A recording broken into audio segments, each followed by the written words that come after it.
I was like around 12 when when this was at its height. People actually seeing me and actually finding out, oh wow, you're actually a part of this project. And action. What's he doing? Danny, you're an animal. Hells yeah!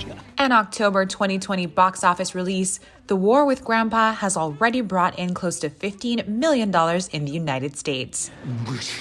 Many might be surprised to find out that one of the forces behind this film that took the #1 spot during its open weekend is a teenager. 15-year-old Tre Peart is one of the movie's executive producers.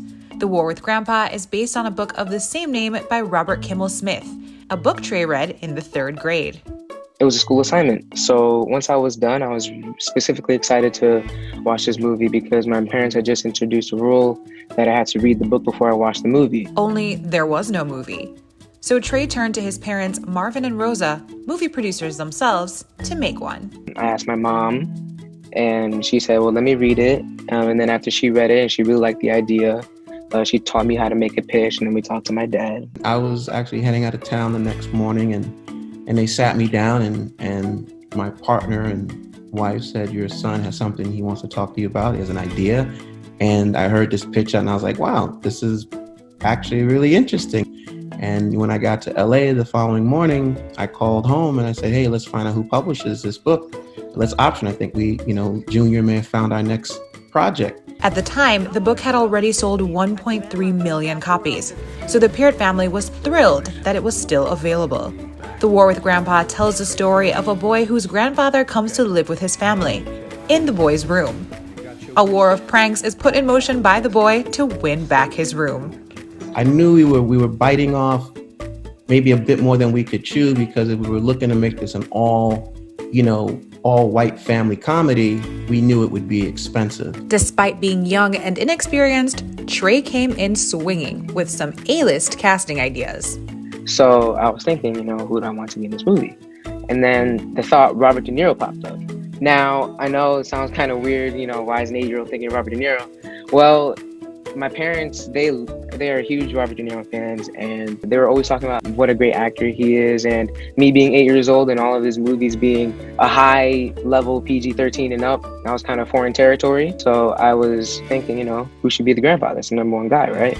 And then I'm like, Robert De Niro's, because if I can't see any of his movies, why not put him in mine? At first, I always thought, the kid was biting off more than he can chew. But then I realized he was onto something very quickly, because when you start thinking about this role, there are probably maybe only 3 or 4 people on the planet that could pull it off, specifically. So he did name the #1 person that could do it. The Blockbuster cast not only starred De Niro, but Uma Thurman, Jane Seymour, Faizon Love, and more.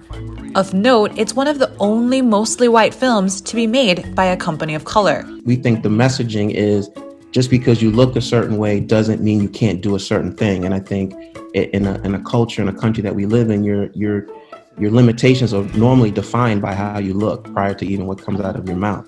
So we were very deliberate in doing that, because we felt that what is sort of the glass ceiling of our industry is why couldn't we make The Godfather if that's what we wanted to make? Or we can make Ride Along if we want to make Ride Along, and we can make The Godfather. I mean, why not? You said it very perfectly. It's kind of like a checklist, sort of, kind of getting back at, the sort of boundaries that society has set on us as a people. The $1 million question is, what's it like working with your parents? It was a lot of fun, We'd, whenever we go back to the hotel room, talk about, just our days, and definitely a lot of fun, some of the attitudes that were thrown. It was kind of hard for them to sort of acknowledge that. So, it was it was a lot of fun for sure.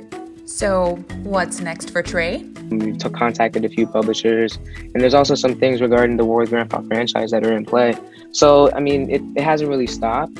It's kind of been this sort of continuous thing that's going on in the back of my mind, I guess, thinking like a movie maker, doing film classes at school. So, it's something that I'm definitely just continuing, so. An awesome family effort and awesome young talent emerging in the film industry. Be sure to check out The War with Grandpa safely in theaters near you. In Los Angeles, I'm Ray Williams for Atlanta Black Star.